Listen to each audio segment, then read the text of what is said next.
पश्चिम बंगाल चुनाव के बाद ममता बनर्जी का बड़ा बयान सामने आया है। उन्होंने साफ शब्दों में कहा है कि मैं मुख्यमंत्री पद से इस्तीफा नहीं दूंगी और हारी नहीं हूं, मुझे ज़बरदस्ती हराया गया है और मैं किसी भी कीमत पर इस्तीफा नहीं दूंगी। चुनाव परिणाम आने के बाद ममता बनर्जी ने प्रेस कॉन्फ्रेंस पर बीजेपी पर गंभीर आरोप लगाए हैं। उन्होंने कहा है कि उनकी लड़ाई बीजेपी से नहीं बल्कि चुनाव आयोग से थी।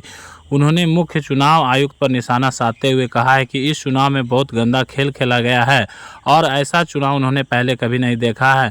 ममता बनर्जी ने आरोप लगाया है कि उनकी पार्टी की लगभग 100 सीटें छीन ली गई है। चुनाव से पहले उनके कार्यकर्ताओं और नेताओं को गिरफ्तार किया गया है। बीजेपी और चुनाव आयोग मिलकर उनके खिलाफ साजिश रची है। उन्होंने यहाँ तक कहा है कि प्रधानमंत्री और गृह मंत्री भी इस मामले में पूरे शामिल हैं। इसके साथ ही उन्होंने यह भी कहा है कि यह लोकतंत्र के लिए काला दिन है। ममता बनर्जी ने यह भी दावा किया है कि उनकी सीट पर काउंटिंग के दौरान गड़बड़ी की गई है।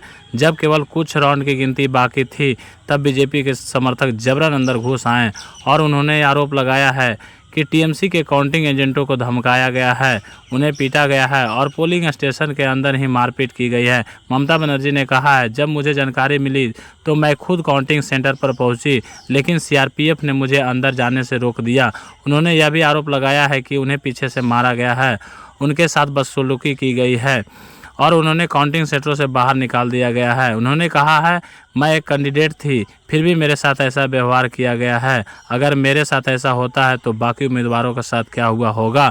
ममता बनर्जी ने यह भी आरोप लगाया है कि बीजेपी के लोग गुंडे के साथ मिलकर बंगाल में माहौल बिगाड़ रहे हैं, महिलाओं को धमकाया जा रहा है और पुलिस कोई कार्रवाई नहीं कर रही है। उन्होंने कहा है कि उन्हें देश के कई बड़े नेताओं का समर्थक मिला है।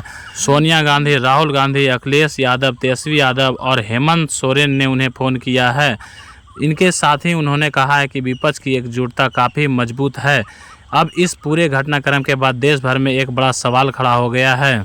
अगर ममता बनर्जी इस्तीफा नहीं देती है तो क्या बीजेपी वाले सरकार बना पाएगी? क्या चुनाव जीतने के बावजूद भी बीजेपी सत्ता से दूर रह सकती है?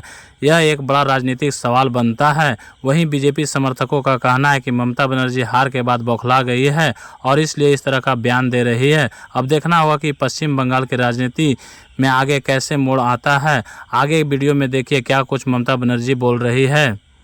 Up to the final result, even you didn't wait to see the 5 round, 6 round. And after that campaigning with the press media, the BJP went to the inside of the polling station and they started beating the people, beating the counting agents.